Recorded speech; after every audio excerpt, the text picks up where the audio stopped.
We're going to be making the most classic bourbon cocktail known to man, the Mint Julep. Became the official cocktail of the Kentucky Derby in 1938.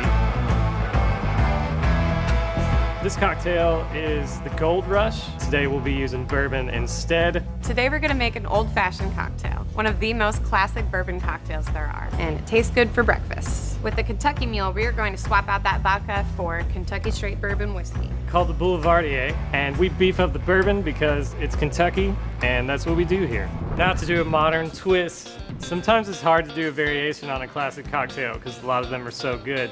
An obvious place to go from there for a variation is a bourbon shake. So now we're gonna take that Kentucky sour and put a very fun, modern edge on it. But if you are the adventurous type, it is a delicious drink. And that is what I call a bittersweet bourbon sour. Cheers.